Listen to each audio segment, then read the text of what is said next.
Buenos días, una vez más te doy la bienvenida al Centro de Formación Virtual Sin Ver Límites. Soy Humberto de Marco, coach ontológico profesional, acreditado por la Federación Internacional de Coaching Ontológico Profesional. Por otro lado, soy facilitador en desarrollo del potencial humano y las organizaciones. En el día de hoy vamos a abordar lo que tiene que ver con el primer capítulo sobre la evolución histórica de las personas con discapacidad. Antes de eso, te voy a hacer algunos comentarios en lo que refiere. Yo hace 16 años que quedé ciego, sin demasiado previo aviso. Tengo que empezar una nueva vida sin poder ver. Entonces, eso no hay duda que fue un gran sacudón por un lado, pero yo como siempre fui una persona muy proactiva, entusiasta. Mi duelo lo realicé haciendo proyectos y de esa forma rápidamente pude rehabilitarme y volver a tener una vida normal para mí, con muchas actividades, con muchos compartir con la gente. O sea, en eso fue algo que volví a esa vida normal, ¿no? Salí desde abajo de la superficie a nuevamente a lo que es poder respirar y estar fuera de lo que sería el agua muy rápido. Eso evidentemente no es algo, depende de cada persona, somos seres únicos y por ello no es que yo sea mejor ni peor, pero siempre fue mi forma de ser esa. Entonces, quería aclarar esto porque también eso me posiciona en esta temática que tiene que ver con el mundo de la discapacidad, de haber tenido la chance de estar de los dos lados del mostrador de la vida. Por un lado, tener más de 30 años de experiencia como una persona que no tuvo ningún problema visual, a de un día casi para otro perder la visión.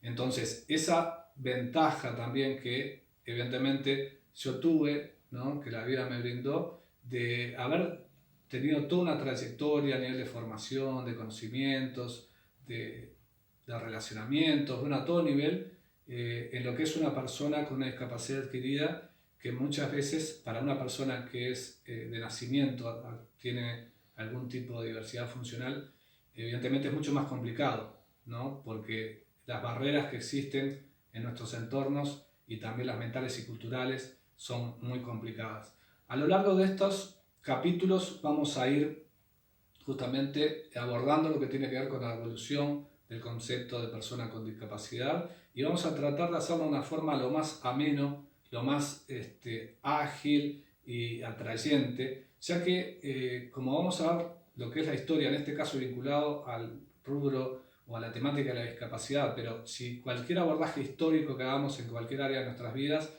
es atrapante porque más allá de lo específico que estemos abordando, por ejemplo, si pensáramos en la vida de los pintores más famosos, a través de esos pintores más famosos vemos su obra, vemos toda esa impresionante capacidad artística que tenían, pero al mismo tiempo vamos viendo quiénes eran cada uno, ¿no?, como personas, qué situación, qué circunstancias, cómo vivían, qué sentían.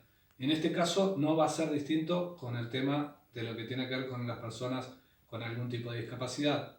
Una de las cosas que también es habitual es pensar, ¿no?, y quiero derribar esas barreras también que existen en la sociedad, de la mayor parte de la gente puede tener emparentado persona con discapacidad, bajón, lástima, pobrecito, no puede. Y eso es algo que a través también de estos videos quiero desterrar, ya que evidentemente somos en primer lugar personas y ese posicionamiento de muchas personas que están de ese otro lado, que no es que sea que lo hagan por mal, al contrario, es desconocimiento y muchas veces miedo de el relacionamiento que puede tener con alguien diferente. Entonces, en esto vamos a ver incluso las personas con discapacidad tenemos también humor. El humor es algo que libera, descomprime, o sea, y lo manejamos a diario. Y entonces, como que si bien este es un tema serio, también queremos que se sepa de que, bueno, que somos casi seres humanos, muchas veces, a veces, distintos entornos, uno tiene esa percepción, ¿no? Como que, pero no, somos seres humanos completos, más allá de la discapacidad que podamos tener. Bueno, ahora adentrándonos en lo que tiene que ver justamente con esto, como introducción nosotros vamos a ver a lo largo de 4 capítulos los 3 modelos, los modelos principales que tienen que ver en esta evolución histórica. En primer lugar, que va a ser el capítulo de hoy, todo lo que tiene que ver con el modelo de rechazo o exterminio, ¿no?, que se daba hacia las personas con discapacidad. Después, en segundo lugar, lo que es el modelo médico o rehabilitador, para llegar en última instancia a lo que tiene que ver con el modelo social de la discapacidad. Iremos compartiendo a través de este también video algún tips, sugerencias de algún tipo de película o libros que pueda complementar esto, que evidentemente van a ser unos minutos, pero van a ser insignificantes con toda la dimensión que tiene este tema y la importancia que tiene tratarlo también mucho más a fondo. Entonces, para empezar, como coach estamos muy emparentados, ¿no? Todo lo que tiene que ver el coaching, cómo somos como personas, pero a su vez somos seres totalmente emocionales.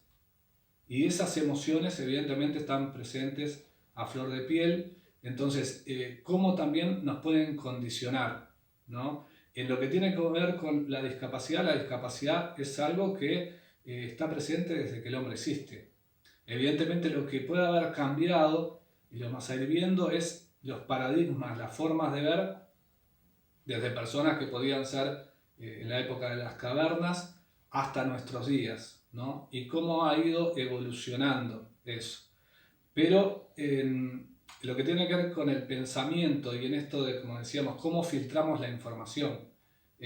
Nosotros nos movemos, los seres humanos, en lo que tiene que ver nuestra base y es algo que a nosotros nos puede hacer mejorar, ¿no?, conseguir logros, o también nos puede constituirse en un ancla en nuestras vidas, es lo que tiene que ver con nuestras creencias. Nosotros somos lo que creemos, somos las decisiones que tomamos, somos las circunstancias que nos rodean. Entonces, desde ese punto de vista, en esto, como se podrán imaginar, como decíamos, la persona con discapacidad existe desde que existe la vida. Después, por otro lado, tenemos el tema de que las creencias que tenemos, ¿no?, sobre distintos temas, pero en especial en este, es algo que es trascendente, porque nos vamos a estar manejando desde la época prehistórica hasta lo que sería el siglo XVIII, en este caso, en el capítulo de hoy. Y en eso tenemos que posicionarnos y retrotraernos a lo que podían ser las sociedades, ¿no?, de esa época. Para empezar vamos a situarnos en lo que era el Imperio Romano, por ejemplo, ¿no?, de cientos de años antes de Cristo, y cómo era el trato que se tenía o la concepción de la persona con discapacidad. En Roma se daba la particularidad de que por un lado existía el infanticidio, era muy común, la persona nacía y si tenía algún tipo de carencia, limitación, de diversidad funcional o deficiencia, esa persona podía ser, evidentemente, era bastante común en los distintos estados de esa época, se los podía eliminar. En Roma lo que se dio es también que, aparte, como decíamos, de ese infanticidio, se los vendía a personas que eran deformes, o sea, había distintas situaciones, o como decíamos, se los podía abandonar o eliminar.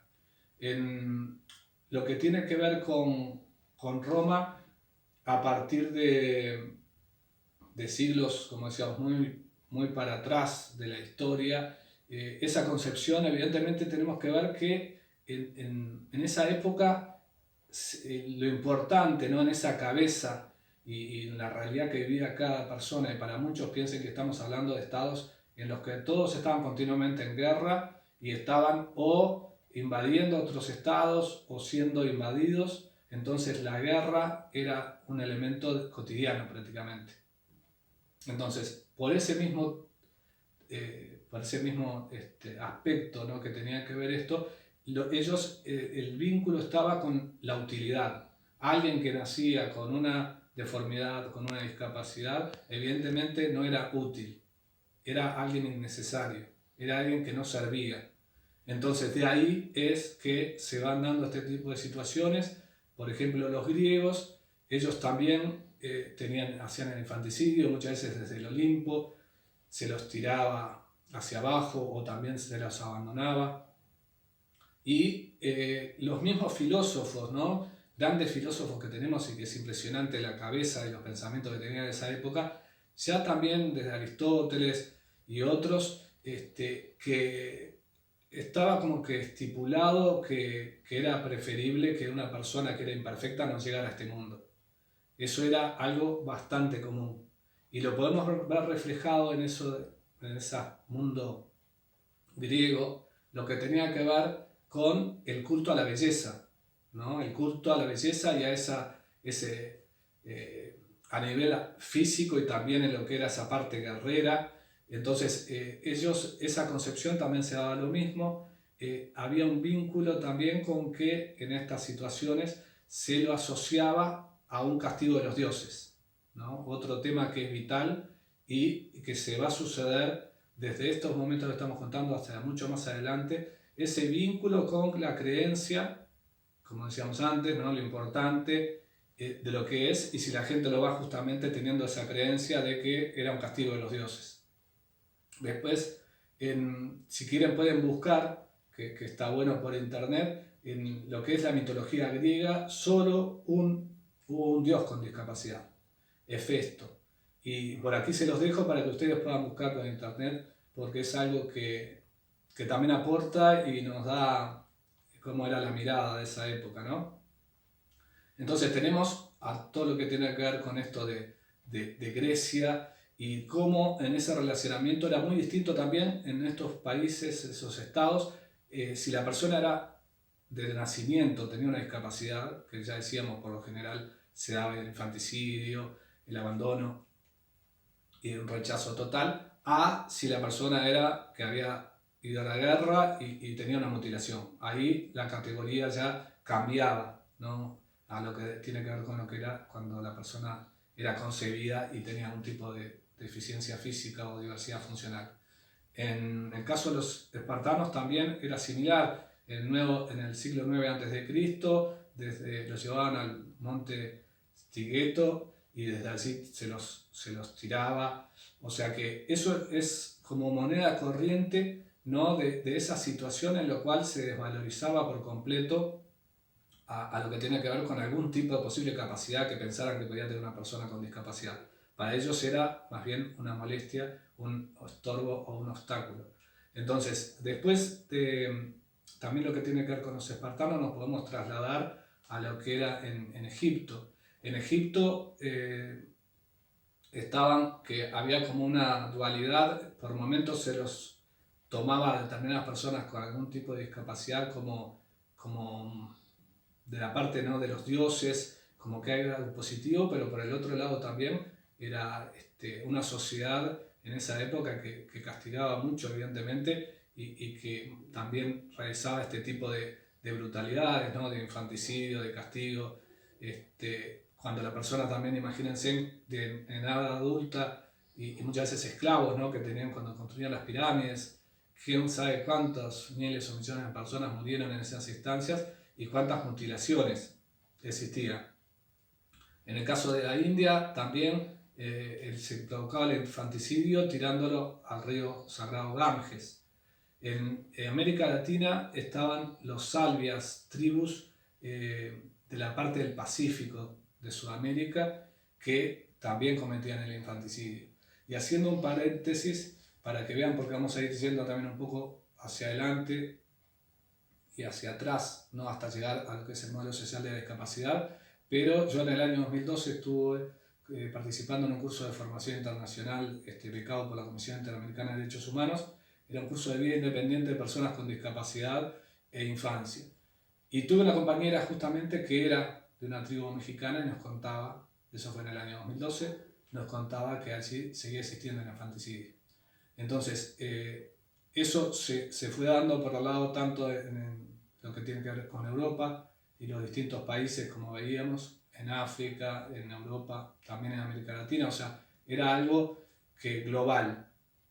Lamentablemente estaba globalizado ese pensamiento y asociado mucho a lo que tenía que ver con esa creencia de que puede ser un castigo de los dioses o incluso un castigo por lo que había hecho un familiar, ¿no? El castigo de los dioses podría ser que porque los padres o algún familiar hubiera pecado y que ahí haya llegado a este mundo esa persona con discapacidad debido a eso. Y yendo también al siglo XXI, cuando yo crecí, al poco tiempo, iba por el centro de Montevideo y se me acerca una persona que estaba predicando, siempre andaba con su Biblia y andaba en bicicleta. Y se me acercó y me dijo, no, usted quedó ciego por los pecados de su padre, ¿no? Y bueno, yo quedé muy impactado allí en ese primer momento, pero después reflexioné y dije, bueno, pero si eso fuera así, toda la sociedad estaría ciega, porque en definitiva no hay persona en el mundo, creo, que no haya pecado en esa concepción de la iglesia, ¿no? Alguna vez en su vida, o sea que por suerte eso me demuestra que no es así. O sea, evidentemente que refuta, pero estamos hablando que esta situación, como les digo, hace unos años atrás, o sea que es lamentable cómo sigue en ese tipo de creencias desde muy atrás hasta el día de hoy, existiendo personas con esa cabeza. Entonces, bueno, de allí nos trasladamos todo lo que era la parte de prehistoria a lo que tiene que ver ya más para lo que sería la Edad Media. En la Edad Media no se avanzó demasiado, por un lado, y era todo mucho también la persona con discapacidad, si bien quizás no se la matara, era fruto de la burla, existía, ustedes quizás lo hayan escuchado, visto alguna vez o leído, todo lo que tenía que ver con las cortes de los reyes, los bufones, y cómo, por ejemplo, los enanos eran personas que tenían esa función muchas veces, ¿no? Se dice de hacer reír, de que se podían burlar, también parece que podían ser usados como espías o otras también actividades.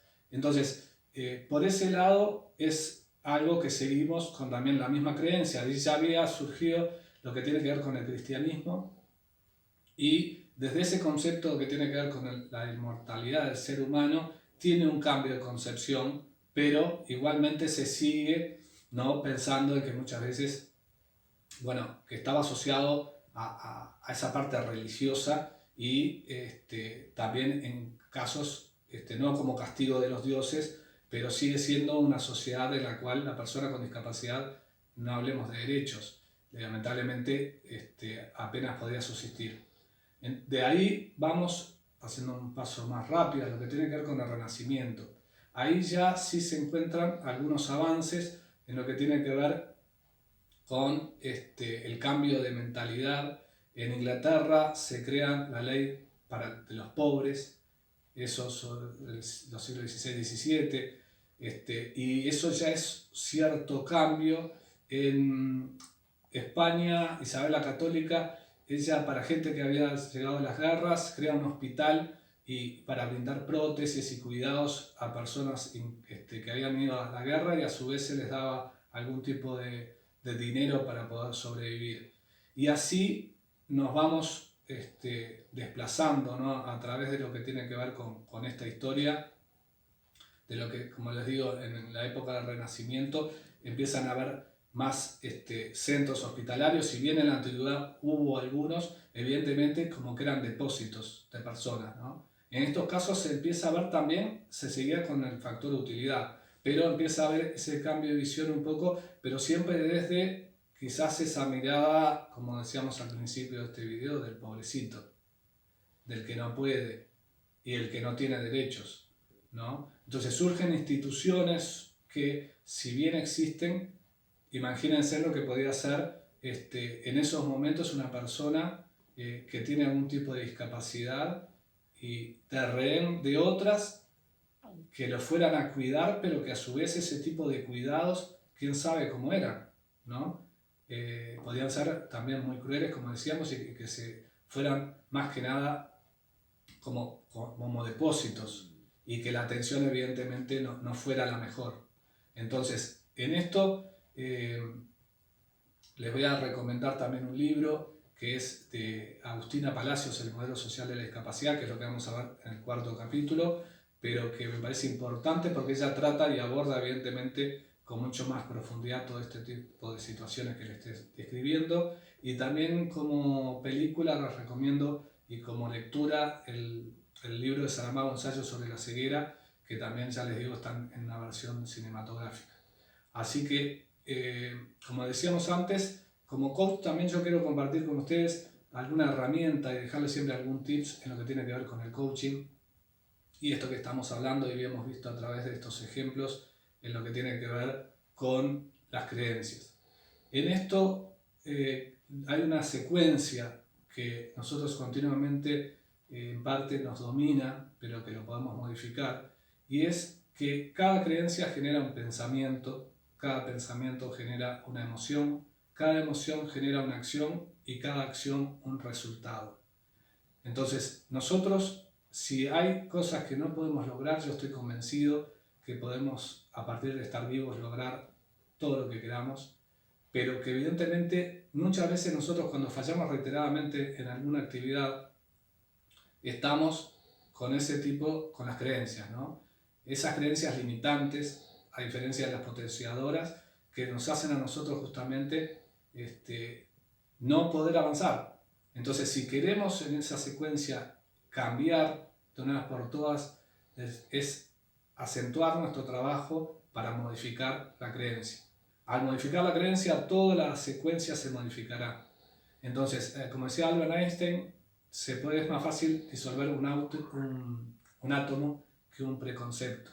Y en esto que estuvimos analizando en el día de hoy, en lo que tiene que ver con la evolución de la histórica de las personas con discapacidad, es algo que evidentemente queda plasmado, todo lo que era esa creencia del castigo de los dioses, de los pecados, y bueno, muchas cosas que están vinculadas a lo religioso también en parte, que llevaba a eso, ¿no? De cómo durante siglos y siglos se iba transfiriendo esa creencia de padre o a nivel de la sociedad, y que después evidentemente es muy difícil cuando todos tienen la misma creencia, es muy difícil cambiarlo. Así que eso es este primer capítulo, lo vamos a dejar por aquí. Si te gustó este video, te agradezco que pongas el me gusta, lo mismo al canal de YouTube. Desde Uruguay, donde quiera que estés, te mando un fuerte abrazo y nos encontramos para el segundo capítulo. Gracias.